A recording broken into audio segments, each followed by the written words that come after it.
আমরা অভিভাবক যারা বলছিলাম একজন পুরুষ, অতএব অভিভাবক হিসাবে আমার অধীনস্থ স্ত্রী, আমার ছেলে, আমার মেয়ে, আমার অধীনে যারা, তাদের ঈমান আমলের হেফাজত কার দায়িত্ব?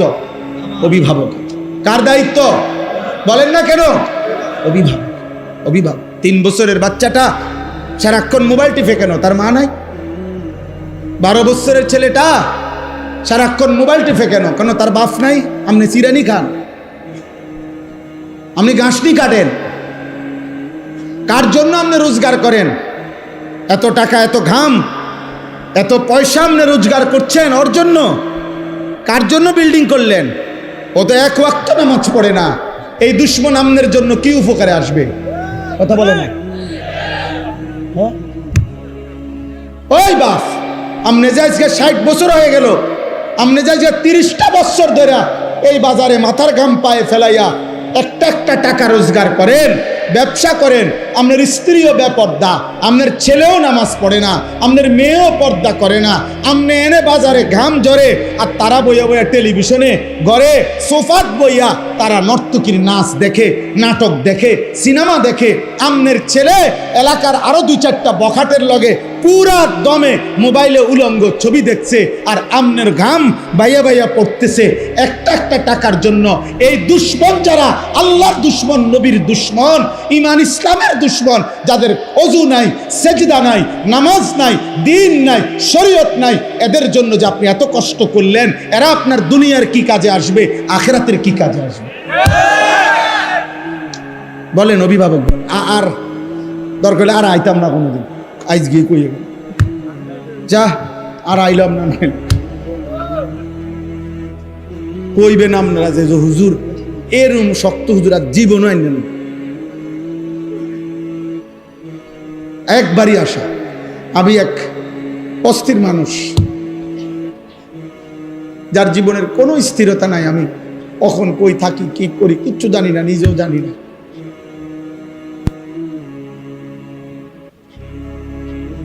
সারাদিন কোমরে ব্যথা করে। সেদিন আমার শায়েখ আল্লামা মুফতি মুশতাকুন নবী কাসিমি হুজুরে আমি বলছিলাম, গত রবিবারে সিলেট আমাদের মাহফিল ছিল একসাথে, হুজুরে বললাম, হুজুর কোমরটা সারাক্ষণ ব্যথা করে, খুব ক্লান্তি লাগে, কি করবো? হুজুর আমারে বলতেছে, এমন এক কথা বলছে, আমার হিম্মত বেড়ে গেছে আরো 100 গুণ। হুজুর আমারে বলছে, মাওলানা মালিকের কথা বলতে বলতে, আল্লাহর পথে ডাকতে ডাকতে একদিন শরীর দুর্বল হয়ে যাবে, অসুস্থ হয়ে যাবেন, একদিন মৃত্যু হয়ে যাবে, কোনো অসুবিধা নাই, এভাবেই একদিন চলে যাবেন, আর মালিকের কাছে বলবেন, মাওলা আপনার কথা বলতে বলতেই চলে আসছি। কবি আরশ पर कभी फर्श पर, कभी उनके दर कभी दर बदर, गमे आशिकी तेरा शुक्रिया मैं कहां कहां से गुजर गया, कभी हो रास्तों में तन्हा, कभी हो गुरूद सहरा, मैं जुनू का हम सफर हो, मेरा कोई घर नहीं। এজন্য হযরত উলামায়ে কেরামের কাছে আমার অনুরোধ, আপনারা আপনাদের প্রত্যেকের জায়গায়, নিজ নিজ মহল্লা, নিজ নিজ এলাকা, নিজ নিজ মসজিদ, মাদ্রাসা, আশপাশ, যার যার সাধ্য মতো, কেউ 5 জনরে বলেন, কেউ 50 জনকে বলেন, কেউ 5000কে বলুক, কেউ 50,000কে বলুক, কেউ 5 লক্ষকে বলুক, যার যার সাধ্য মতো আপনারা প্রত্যেকের কাছে এক ভাই হিসাবে আমি অনুরোধ করছি, হযরত উলামায়ে কেরাম আরেকটু মেহনত করেন, আরেকটু উম্মতের ফিকির করেন, দরদ করেন, আরো একটু দেখেন এই সমাজের ছেলেগুলোকে ফেরানো যায় কিভাবে, এই সমাজের মেয়েদেরকে কিভাবে ফিরানো যায়, এই সমাজের বাবাদেরকে কিভাবে ফিরানো যায়। একটা একটা আল্লাহর বান্দাকে গুনার থেকে যদি বাঁচাইতে পারেন, জাহান্নাম থেকে বাঁচাইতে পারেন, তওবা করে যদি কাউকে আল্লাহর দিকে ফিরায় আনতে পারেন, খোদার কসম নবী বলছে, আল্লাহর কোনো বান্দা যদি গুনাহ ছেড়ে তওবা করে আল্লাহর কাছে ফিরে আসে, খুশিতে মহান আল্লাহ ফেরেশতাদেরকে বলে, আমার আসমান সাজিয়ে দে, আমার জান্নাত সব সাজায় দে। ফেরেশতারা বলে, মাওলা কেন আসমান সাজাইলেন, কেন জান্নাত সাজাইলেন? আল্লাহ বলে, আসলাহাল আবদু মাওলাহু, আজ এক গোলাম যে আমার থেকে ভাইগা গেছিল, যে আমার অনেক দিন সেজদা দেয় নাই, যে আমার অনেক দিন ডাকে নাই, যে আমার অনেক দিন গোলামি করে নাই, আমার এমন একজন ভেগে যাওয়া বান্দা আজকে আমি মাওলার সাথে তার সম্পর্ক ঠিক করে ফেলছে, তওবা করে চোখের পানি ছেড়ে দিছে, আমি তারে মাফ করে দিছি। এই খুশিতে আমি আসমান সাজিয়ে দিলাম, জান্নাত সাজিয়ে দিলাম। সুবহানাল্লাহ। এজন্য ফিকির চাই, ফিকির চাই। সবাই চিনতে হবে জরুরি না, সবাই চিনতে হবে জরুরি না, সবাই সবার কাছে পরিচিত হইতে হবে জরুরি না। এটা মূল বিষয় না। মূল বিষয় হলো আল্লাহর দ্বীনের জন্য মেহনত, কলিজা ভরা ব্যথা নেওয়া। ফালা আল্লাকা বাখিউন নাফসাক, আমি আপনাদের কাছে অনুরোধ করলাম আপনি ওই পরিমাণ মেহনত করবেন যে পরিমাণ মেহনত করলে আরশ আজিমের মালিক বলবে, বান্দা, আমার বান্দাদেরকে আমার দিকে ফিরাবার জন্য তুমি কি তোমার জান দিয়া ফেলবা? এই পরিমাণ বলবে।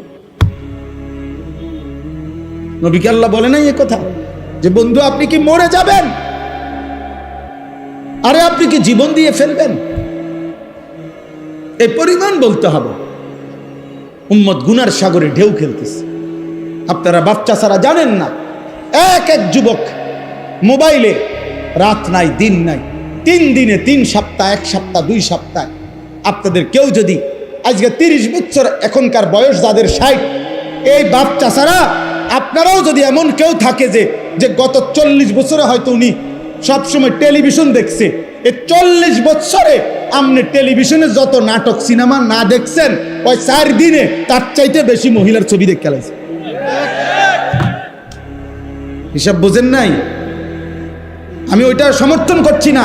40 বছরের গুনাহ মানে বুঝাইতে চাইলাম গুনার মাত্রা এখন এত বেশি পরিমাণে বাড়ছে যে ছেলেরা, মেয়েরা, পুরুষেরা, সন্তানরা গুনার সাগরে হাবুডুবু খাচ্ছে। হাবু কোনো বাবা ভাইবেন না যে ফুলাইন অনেক একটু দুষ্টামি করে। না না, ফুলাইন জিনা করে, জিনা, দুষ্টামি করে না। আপনি এটা কইেন না যে বাচ্চা মানুষ একটু দুষ্টমি না, দুষ্টামি করে না, ব্যভিচার করে, জিনা করে। 12 বছরের, 14 বছরের, 13 বছরের ছেলের দাপটে ঢাকা শহরে অসংখ্য কিশোর বাচ্চা, 12-14 বছরের ছেলে সরাসরি কিশোর গ্যাং সাফাতি দিয়া কোবায় মানুষ, বয়স 14। তার আতঙ্কে পুরা মহল্লা কাঁপে। কিশোর গ্যাং, কিশোর মানেই তো লোক 15-র নিচে। 15 বছর হইলে, বালেগ হইলে আর কিশোর থাকে না, যুবক হয়। আল্লাহ আমাদেরকে হেফাজত করেন। শেষ আমার কথা। 3 নম্বরেও আরেকটা কথা ছিল। একজন পুরুষ হিসাবে আমার তৃতীয় পরিচয় হলো আমি একজন উপার্জনকারী। কি? পুরুষ মাত্রই কিছু না কিছু রোজগার করে কি না? এই রোজগার, এই উপার্জন আমার দায়িত্ব। উপার্জন করা পুরুষের দায়িত্ব কিনা? এই ক্ষেত্রে আমার দায়িত্ব হলো এই লক্ষ্য রাখা 2টা জিনিস। 1 কাসবে হালাল, 2 আকলে হালাল। আমাকে শতভাগ খেয়াল রাখতে হবে আমি যা রোজগার করতেছি তা হালাল কিনা, আমি যা খাইতেছি তা হালাল কিনা। খালাস, পুরা আপনার জীবন সুন্দর হবে। এই 3 কথা মনে রাখ। আমি একজন ব্যক্তি, অতএব আমার নিজের ঈমান আমল হেফাজত করা আমার জরুরি। 2 আমি একজন অভিভাবক, অতএব আমার অধীনস্থদের ঈমান আমল আখিরাতের হেফাজত করা আমার জন্য জরুরি। 3 আমি একজন উপার্জনকারী, চাকরি, ব্যবসা, ক্ষেত, খামার, দেশ বিদেশ যেমনে হোক আমি কিছু না কিছু কি করি, রোজগার করি। অতএব আমাকে লক্ষ্য রাখতে হবে আমার উপার্জন যেন হালাল হয়, খাবার যেন কি হয়, হালাল। ইনশাআল্লাহ আপনি দেখবেন এই 3 জিনিস ঠিক নজর রাখলে আপনার আগামী গন্তব্য জান্নাত। আল্লাহ তৌফিক দান করেন, আল্লাহ কবুল করেন, আল্লাহ হিম্মত দান করেন। মুআজ্জাজ হাজিরিন, আমি শুধু আয়াতের তরজমা বলছি। হুয়াল্লাযী খালাকাকুম মিন তুরাবিন সুম্মা মিন নুতফাতিন সুম্মা মিন আলাকাতিন। আল্লাহ তাআলা বলে, বান্দা আমি আল্লাহ যিনি তোমাদেরকে সৃষ্টি করেছি মাটি থেকে, অতঃপর বীর্য থেকে, অতঃপর জমাট রক্ত থেকে। আমি আল্লাহই ধীরে ধীরে 7টা ধাপে আমি আল্লাহ তোমাদেরকে মায়ের পেট থেকে, পৃথিবী থেকে বের করেছি। সুম্মা ইউখরিজুকুম তিফলান, যেদিন আমি মায়ের পেট থেকে বের করলাম সেদিন আমি তোমাদেরকে শিশু হিসাবে বের করেছি। সুম্মা লিতাবলুগু আশুদ্দাকুম, ধীরে ধীরে আমি তোমাদেরকে পূর্ণ শক্তিতে পৌঁছাইছি, মানে যৌবনকাল দিয়েছি। সুম্মালি তাকুনু শুয়ুখা, অতঃপর আমি তোমাদেরকে বৃদ্ধ বানিয়েছি। তাইলে আল্লাহ বললেন, বান্দা মনে রেখো, মাটিতে তোমাকে আমিই রাখছি, বীর্যের মধ্যে তোমাকে আমিই রেখেছি। জমাট রক্ত, গোশতের টুকরা, হাড্ডির কঙ্কাল, গোশতের আবরণ, রূহ ফুঁকে দেওয়া, শিশুকাল, যৌবনকাল, বৃদ্ধকাল, এই সকল অবস্থার পরিবর্তন আমি করেছি। অমিনকুম মান ইউতাওয়াফা মিন ক্বাবলু, আমি কিন্তু সবাইকে যৌবন দেই না, সবাইকে বৃদ্ধ বানাই না, বরং অসংখ্য ব্যক্তিকে আমি আল্লাহ এই 3 স্তরে পৌঁছবার আগেই মৃত্যু দিয়ে ফেলি। কেউ ছোটবেলায়, কেউ যৌবনকালে, কেউ বৃদ্ধকালে। মৃত্যু হয় কি না? 3 বছরের বাচ্চা মরে তো, 30 বছরের যুবক মরে তো, 90 বছরের বৃদ্ধ মরে তো।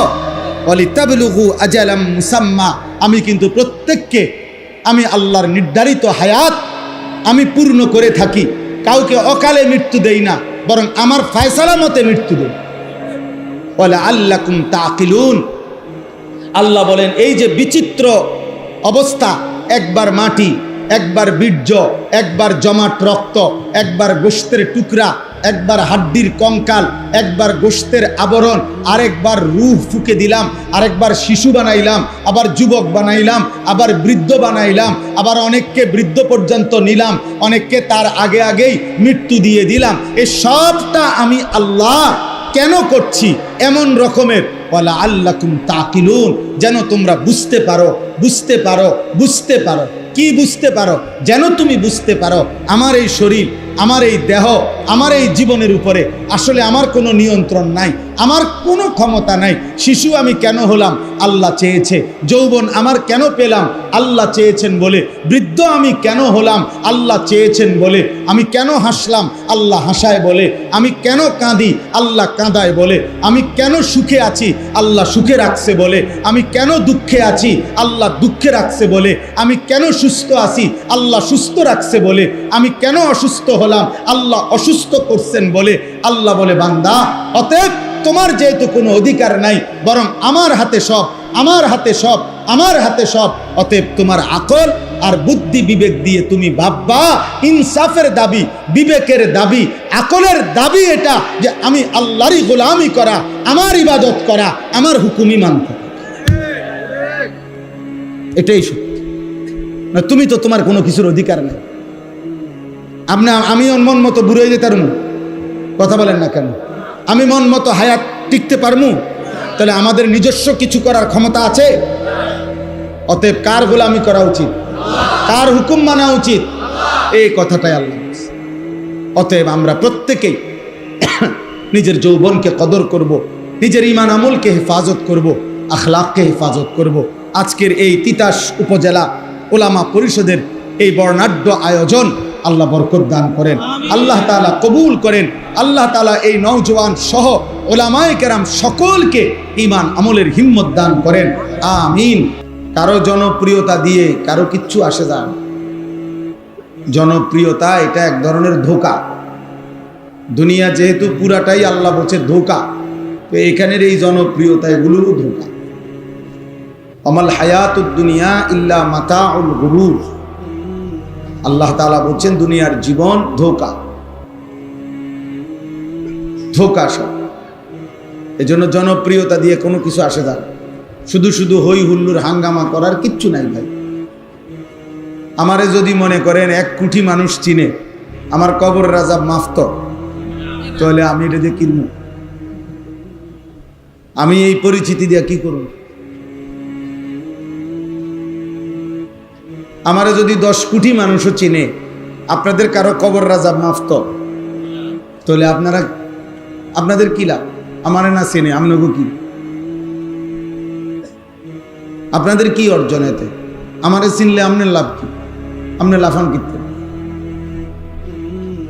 এই জন্য দোস্ত, এই সমস্ত জনপ্রিয়তা দিয়ে বক্তারও কোনো লাভ নাই, শ্রোতারও কোনো লাভ নেই। বরং ঈমান আমলের ভিত্তিতে আমাদের উভয়ের লাভ। সেজদা দিলে আমারও লাভ, শ্রোতারও লাভ। একটা একটা গুনাহ ছেড়ে দিলে আমারও লাভ, শ্রোতারও লাভ। আল্লাহ তাআলার এক এক হুকুমের গোলামি করলে আমারও লাভ, শ্রোতারও লাভ, ইমামেরও লাভ, মুসল্লিরও লাভ, পীর সাহেবেরও লাভ, মুরিদ সাহেবেরও লাভ। এজন্য মূল বিষয় তো এটাই, তাকওয়া। সমস্ত মুমিনের কাছে আল্লাহ তাআলা চেয়েছেন ইত্তাকুল্লাহ, তাকওয়া চেয়েছেন। বারবার কোরআনুল কারীমের মধ্যে আল্লাহ তাআলা এটা বলছেন, ইয়া আইয়ুহাল্লাযীনা আমানুত্তাকুল্লাহ ইত্তাকুল্লাহ ইত্তাকুল্লাহ ইত্তাকুল্লাহ। হে মুমিন, তাকওয়া অবলম্বন করো, তাকওয়া অবলম্বন করো, তাকওয়া অবলম্বন। তাহলে সমস্ত মুমিনের কাছে আল্লাহর চাওয়া তাকওয়া। কি বলেন? তাকওয়া। আমার কাছেও এটা আল্লাহ চাইছে, আপনার কাছেও এটাই চাইছে। হে ঈমানদারগণ, এর মধ্যে আমিও অন্তর্ভুক্ত, আপনারাও অন্তর্ভুক্ত, ওনারাও অন্তর্ভুক্ত, আমরা সকলেই অন্তর্ভুক্ত। অতএব আল্লাহ তাআলা আমাদের সকলের কাছে চেয়েছেন তাকওয়া, ইত্তাকুল্লাহ। তাকওয়া কি? তাকওয়া দুই জিনিস, তারকুল মুনকারাত, ফি'লুল খায়রাত। সমস্ত গুনাহ ছেড়ে দেওয়া, সমস্ত আদেশ পালন করা, এরই নাম তাকওয়া। অথবা তাফসীরের মধ্যে এভাবেও আছে, তাকওয়া মানে কি? আইয়ুতাআ ফালা ইউসা, সর্বদা আল্লাহ তাআলার আনুগত্য করতে থাকা, কখনোই আল্লাহর বিরুদ্ধাচরণ, নাফরমানি না করা, গুনাহ না করা। আইয়ুশকারা ফালা ইউকফার, সর্বদা আল্লাহ তাআলার শুকর আদায় করতে থাকা, কখনোই আল্লাহ তাআলার অকৃতজ্ঞ না হওয়া, এটা তাকওয়া। আইয়ুযকারা ফালা ইউনসা, সর্বদা আল্লাহ তাআলাকে স্মরণ করতে থাকা, আল্লাহ তাআলার জিকির করতে থাকা, আল্লাহকে ভুলে না যাওয়া। এই তিন জিনিসকে তাকওয়া বলে। অথবা ওই প্রথম যেটা বললাম, ওই দুই জিনিসকে তাকওয়া, একই কথা। গুনাহ ছেড়ে দেওয়া, আল্লাহ তাআলার আদেশ পালন করা। এই জন্য দোস্ত, এটা বহুত জরুরি বিষয়। আমাদের প্রত্যেকের বিবেক অনুভূতি জাগানো দরকার। মোবাইল হাতে ধরে রাখলে মনোযোগ হয় না, এটা আমার তাজরিবা, অভিজ্ঞতা। মোবাইল হাতে ধরে রাখলে মনোযোগ হয়, বারবার ওই লোকটা মোবাইলটার কথাই মনে পড়ে, সে সারাক্ষণ এটার দিকে তাকায়, এইটারে ছোট করে, বড় করে, আগায় পিছায়, চারিদিকে সবাই ঘুরায়, পাবলিক উড়ায়, স্টেজ উড়ায়, সদর বদরায়, সম্ভব। এরপরে জিগাইবেন যে কি বলল হুজুর, যা বলল ওই যে মোবাইলে আছে দেখেন তো, আপনি কি শুনছেন হেটা না বলবে? বলবে না, আমি তো কিছু শুনি নাই, শুনছে তো মোবাইলে, আমি তো শুধু ঘুরাইছি এটা বইয়ে। এই জন্য এটা উপকার হয় না। হাকিমুল উম্মত মুজাদ্দিদুল মিল্লাত হযরত মাওলানা শাহ আশরাফ আলী থানভী নব্বরাল্লাহু মারকাদাহু, হযরত বলছেন, মানুষের অন্তর, মানুষের দিল একই মুহূর্তে দুই জিনিস ভাবতে পারে না। এটা মনোবিজ্ঞানের কথা। এক মুহূর্তে মানুষ দুইটা ভাবতে পারে না, একটাকে সরাইয়া আরেকটা ভাবতে হয়।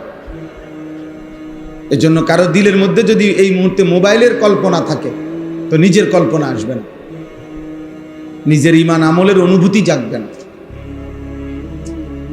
অথচ আমাদের উচিত সর্বপ্রথম জিম্মাদারি আমাদের নিজের ঈমান আমলের ফিকির করা। প্রত্যেক পুরুষ এবং নারীর প্রথম দায়িত্ব, আমি পুরুষ আনিসুর রহমান, আমার প্রথম জিম্মাদারি আমার ঈমান আমল, আখিরাতের হেফাজত, এটার খেয়াল রাখা। পুরুষ মাত্রই আমার প্রথম দায়িত্ব এটা। পৃথিবীর কেউ আল্লাহকে না মানুক, আমাকে সেজদা দিতেই হবে। পৃথিবীর কেউ গুনাহ না ছাড়ুক, আমাকে ছাড়তে হবে। এই হলো প্রথম দায়িত্ব। আলাইকুম আনফুসাকুম, আল্লাহ বলছে, হে ঈমানদার, নিজেকে আঁকড়িয়ে ধরো। কু আনফুসাকুম, হে ঈমানদার, নিজেকে জাহান্নামের আগুন থেকে বাঁচাও। ওয়াসতাবির আলাইহা, আল্লাহ বলছে, নিজে নামাজের উপরে মজবুত থাকো। ফাকাতিল ফি সাবিলিল্লাহ লা তুকাল্লাফু ইল্লা নাফসাক, আল্লাহ বলছে, হে নবী বন্ধু আমার, আপনাকে বলছি, যদি আপনার সাথে আপনার একজন সাহাবীও যুদ্ধের ময়দানে না থাকে, তবে আপনি একাই আল্লাহর পথে জিহাদ করেন। ফাকাতিল, সূরা নিসার আয়াত, এক বচনের শব্দ, ওয়াহিদে মুজাক্কারে হাজির। এবং বলছে লা তুকাল্লাফু ইল্লা নাফসাকা, সর্বশেষ এই পৃথিবীর কারো ব্যাপারে যদি আপনি জবাবদিহি করতে নাও হয়, আপনি কিন্তু নিজের ব্যাপারে জবাবদিহি করতে হবে। নবীজিকে বলছে, নবীকে, রাসূলুল্লাহ সাল্লাল্লাহু আলাইহি সাল্লামকে আল্লাহ বলছে, বন্ধু আপনার হিসাব দিতে হবে। আপনি আপনার নিজের উপরে, আপনি আল্লাহর হুকুমের আদিষ্ট মুকাল্লাফ। নবীজি সাল্লাল্লাহু আলাইহি সাল্লামের জীবনে একটি যুদ্ধে, হুনাইনের যুদ্ধ, ৮ম হিজরিতে মক্কা বিজয়ের পরে নবীজি সাল্লাল্লাহু আলাইহি ওয়াসাল্লাম এই যুদ্ধটি করেছিলেন।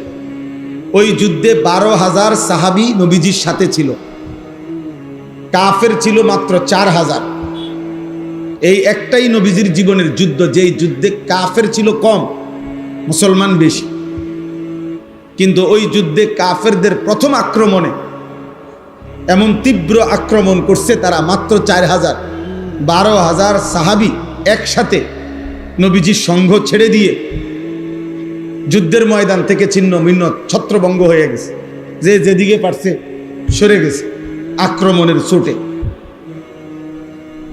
কিন্তু তারিখের মধ্যে আছে নবী সাল্লাল্লাহু আলাইহি ওয়াসাল্লাম ওই কঠিন মুহূর্তে ময়দানে, যুদ্ধের ময়দানে একাই আপন জায়গায় দাঁড়িয়েছেন, এক সুতা তিনি নড়েন। এবং সাহাবায়ে কেরামকে ডাকছেন, আনা নবিয়্যু লা কাযিব, আনা ইবনু আব্দুল মুত্তালিব, ফিরে আসো, আমি মিথ্যুক নবী না, আমার উপরে আল্লাহর সাহায্য আছে।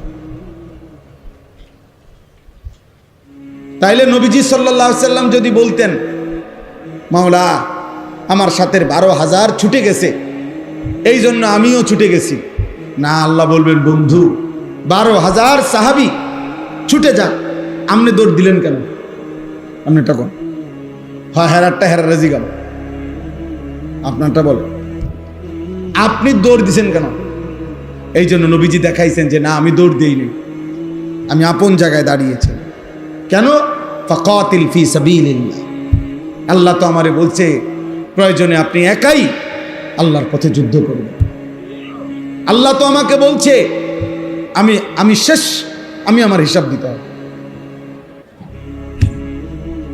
এই জন্য প্রথম জিম্মাদারি। এই জন্য প্রিয় ভাই বাবা, একটি মাহফিল এটা একটা প্রদর্শনী না, এটা নির্বাচনী জনসভা না, আমি কোনো প্রার্থী না, আমার কোনো মার্কা নাই। দয়া করে এই জন্য আল্লাহর বাস্তে প্রিয় ভাই আমার, বাবা আমার, শুধু শুধু হুড়াহুড়ি হুলস্থুল না করলে ভালো। আল্লাহর কথা ওলামায়ে কেরাম ধারাবাহিকভাবে বলতেছেন, নিজের জন্য মনোযোগ দিয়ে শুনলে ভালো, শুনলে ভালো। এই প্রচন্ড গরমের মধ্যে আপনারা কষ্ট করে বসছেন, অতএব মনোযোগ দিয়ে কষ্ট করেই শুনেন, আল্লাহ বরকত দিন, আল্লাহ বরকত দিন। আমি দয়া করে অনুরোধ করলাম, আমরা প্রত্যেকেই নিজের ঈমান আমল আখিরাতের ব্যাপারে আমাদের প্রথম দায়িত্ব, এটা আমাদের ফিকিরে রাখতেই হবে, আমাদেরকে এটা মনে রাখতেই হবে। আমি প্রসঙ্গক্রমে দ্বিতীয় আরো দুইটা বলি। একজন পুরুষ হিসাবে সবাই মনোযোগ দিয়ে শোনো। ১ নম্বর দায়িত্ব হলো আমার নিজের ব্যক্তি, আমি আমার ঈমান আমলের হেফাজত, আমার আখিরাতের ফিকির আমার মধ্যে থাকা চাই, জওয়ান হোক বুড়া হোক। দ্বিতীয় নম্বর হলো একজন পুরুষ হিসাবে আমার দ্বিতীয় পরিচয় হলো আমি একজন অভিভাবক। অতএব আমার অধীনস্থ যারা, তাদের প্রত্যেকের ঈমান আমল আখিরাত হালাল হারাম, তাদের ইবাদত বন্দিগির প্রতি নজর রাখা, তাদেরকে ইবাদত আমল আখিরাতের ফিকিরে অভ্যস্ত করা, আল্লাহর কসম এটা আমার প্রতিদিনকার দায়িত্ব, এটা আমার নিয়মিত দায়িত্ব। প্রতিদিন হায়াত আছে যতক্ষণ এ ছেলে, এই অপদার্থ কোথাকার, বের হবে ডান থেকে, বেটা বাইর হবে। বেটা ওইখান থেকে একজন শ্রোতা জায়গা দেই, তুমি উঠো এখান থেকে। মোবাইল এটা আলগি দিলা কেন? কারে উঠাও? আবার ব্যাটকায়, বেওকুফ কোথাকার। এখন কেমন লাগলো? এখন যে ধমক শুনলা ভাল লাগছে নি? এখন আমি কি সুন্দর করে বলি নাই? কথা বলেন না কেন? বিষয়টা কি আমি বুঝায় বলি নাই? তাইলে খামখেয়ালি মনে করছো? হ্যাঁ, সাবধান। আমি সোজা কথা, আমি সংখ্যা দিয়ে করব কি বাপ? আমি 15 বছর আগে, 20 বছর আগে 4 জন মানুষের সামনে বয়ান করছি, 10 জন মানুষের সামনে বয়ান করছি। এখন একেবারে পুরো আমার মনে আছে, আলহামদুলিল্লাহ। আমি 5 জন 10 জন মানুষের সামনেও আল্লাহকে সাক্ষী রেখে বলতেছি, 4 ঘন্টা লাগাতার বয়ান করছি। 4 ঘন্টা, গড়ির ঘন্টা। কোনো অসুবিধা নাই, এটা কোনো বিষয়ই না। অনেক মানুষ, কম মানুষ, কোনোটাই সফলতা কিংবা ব্যর্থতার কিছু না। মহান আল্লাহ রব্বুল আলামিন গ্রহণ করা, কবুল করা, এটা হলো মূল বিষয়। আল্লাহ গ্রহণ না করলে 100 কোটি মানুষও কিছু আসে না, কোনো ফায়দা নাই। বললাম না, জনপ্রিয়তা ধোঁকা, ধোঁকা। এজন্য দোস্ত মনোযোগী হওয়া দরকার। সাফ কথা, যত মানুষ আলহামদুলিল্লাহ মনোযোগী হয় আল্লাহর কথার প্রতি, মসজিদের ইমাম সাহেবের বয়ানের প্রতি, কোন উলামায়ে কেরামের কথার প্রতি, যেই লোকটাই চোখ দিয়া তাকাইয়া আন্তরিকভাবে মনোযোগ দিয়ে শুনে, ধীরে ধীরে তার জিন্দিগির পরিবর্তন হয়, জীবন ইমাম সাহেবের কথাতেই বদলাবে। বেটা না সারা দেশের জনপ্রিয় হুজুর হইতে হবে এটা কোনো জরুরি না। হেদায়েতের জন্য, আল্লাহর দয়া হওয়ার জন্য আপনার মসজিদের ইমাম সাহেবের বয়ানই যথেষ্ট। রাসূলুল্লাহ সাল্লাল্লাহু আলাইহি ওয়াসাল্লাম ইমামের জন্য খুদ নবী নিজে দোয়া করছেন, আল্লাহুম্মা রশিদিল আইম্মা, আল্লাহ ইমামকে আপনি সঠিক পথ দেখান। কারণ তার পিছনে অনুসরণকারী অনেক। একজন ইমামকে যদি আপনি জান্নাতের পথ, সঠিক পথ দেখান, তাহলে তার পিছনে তার অনুসারীরাও জান্নাতের পথ পেয়ে যাবে। নবীজি দোয়া করছেন ইমামের জন্য। নবীজি ইমামের মর্যাদা তুলে ধরছেন, আল ইমামু দামিনুন, ইমাম জামিন। একজন ইমাম একটি মহল্লার জামিন। জামিন মানে কি? কোন আসামিকে উকিল, অ্যাডভোকেট কোর্টে জামিন করায়, জামিন করায় না, এ মানে কি? মানে হলো এই বিচারপতি, ম্যাজিস্ট্রেট এই উকিলের তত্ত্বাবধানে এই আসামিকে ছাড়ছে, বুঝাইছে আমনে জামিন। অর্থাৎ এই বেটা যদি ভাগ্যে যায়, কোর্টে যদি হাজিরা ঠিকমতো না দেয়, এই সকল বিষয়ে আমনে দায়বার, আমনে জবাব দিবে, আমনে হিসাব দিতে হবে। আমনের হাতে, আমনের জামিনে তারে ছাড়লাম, এইটারে কয় জামিন। অ্যাডভোকেট সব জিম্মাদারি নিচ্ছে আর কি, যে আমি এবারে আমার দায়িত্বে নিলাম, ছেড়ে দেন তারে, আমি যতদিন শুনানি চলে বা প্রয়োজন হয় হাজিরার দিন আমি আনব। তাহলে উনি জিম্মাদার, জামিন, এইটারে কয় জামিন। আসামির জামিন হইছে মানে ওই উকিল সাহেব জামিন হইছে আর কি। ঠিক আল্লাহ নবী সাল্লাল্লাহু আলাইহি ওয়াসাল্লাম যেন বললেন, একটি মসজিদের ইমাম, মহল্লার ইমাম, একজন আলেমে দ্বীন, ওই মহল্লাবাসীর ঈমান আমল আখিরাতের জামিন। যেন বললেন যে আমি আপনাদের আখিরাত পরকাল ঈমান আমল এর দায়িত্ব নিলাম, যে ইনশাআল্লাহ আমি আপনাদেরকে আখিরাতের রাস্তা, জান্নাতের রাস্তা সঠিকভাবে দেখাবো। অনেক বড় জিম্মাদার। ইন্নামা জুইলাল ইমামু লিউতাম্মা বিহি, নবী সাল্লাল্লাহু আলাইহি সাল্লাম বলেন, নিশ্চয় ইমামকে বানানো হয়েছে যেন মুসল্লিগণ, অনুসারীগণ তাকে অনুসরণ করে, এই জন্য অনুসরণ করে। এবং এখান থেকে শ্রদ্ধেয় ওলামায়ে কেরাম যারা আইম্মায়ে হাজরাত, আপনাদেরও জিম্মাদারি, আপনারা এই পরিমাণ নিজের ঈমান আমলের দিকে, চলাফেরার দিকে আমিও আপনিও নজর রাখবেন, যেহেতু আমাদের দিকে মানুষ তাকিয়ে থাকে, আমাদের থেকেই মানুষ শিখতে থাকে। আজকে একজন আলেমে দ্বীন, আমি মুত্তাকি আল্লাহওয়ালা একজন আলেম, আমাদের সুদন্যপুর মাদ্রাসায় আমার শায়েখ আরিফ বিল্লাহ হাকিমুন নফস আল্লামা মুফতি মুশতাকুন নবী কাসিমি হযরত দামাত বারাকাতুহুমের ইসলাহি মজলিস, আজকে আমি সেখান থেকে আসছি। তো ওইখানে আসরের নামাজের পরে মিম্বরের সামনে অনেক তো সব সাথী বসা, আমিও বসা, একজন আল্লাহওয়ালা আলেমে দ্বীন। তো উনি পানি খাইতে চাইছে, এখন পানির কোনো গ্লাস নাই, কিন্তু 2 লিটারের পানির বোতল আছে, এরকম বড় বোতল, ওই যে ফ্রেশ বা মাম পানির বোতল আছে। একজন ওইটা ওনার হাতে আগায় দিছে, কিন্তু উনি ওটার থেকে পানি এমনি খাচ্ছে না, ওই যে না গ্লাস কষ্ট করে আইনা দেন। তাই বললাম কষ্ট করে খান। তার উনি একটা সুন্দর আমারে সবক দিছে, মাওলানা আমি এমনি এই পুরা বোতল থেকে এমনি পানি খাইলে এই মানুষগুলো সব দেখবে, আর এটা তাদের জন্য উত্তম মেসেজ হবে না, সুন্দর আখলাক হবে না, পানি খাওয়ার সুন্নত তরিকা হবে না। আমার খুব আশ্চর্য লাগে, মাওলানা সাহেব কি পরিমাণ নজর রাখছে। ছোট্ট হোক বিষয়টা, কিন্তু এটা সবক কিনা সবক। এজন্য আহলুল্লাহদের সাথে চললে ফিরলে, উঠা বসা করলে, উলামায়ে কেরামের সাথে, মুত্তাকিদের সাথে জীবনে ছোট্ট ছোট্ট অনেক বিষয় শেখা যায়, ছোট্ট বিষয় শেখা যায়। আল্লাহ আমাদেরকে বুঝার তৌফিক দান করেন। অতএব আমরা বললাম যে আমি একজন অভিভাবক, এই কথাটা আমি বলতেছিলাম মূলত ওইখান থেকে। আমি পুরুষ, আমি আনিস, আমার দ্বিতীয় পরিচয় হলো আমি একজন অভিভাবক। অতএব আমার অধীনে যারা, তাদের ঈমান আমল আখিরাতের ব্যাপারে শতভাগ নজরদারি করা, চেষ্টা করা, এটা আমার মৃত্যু পর্যন্ত দায়িত্ব।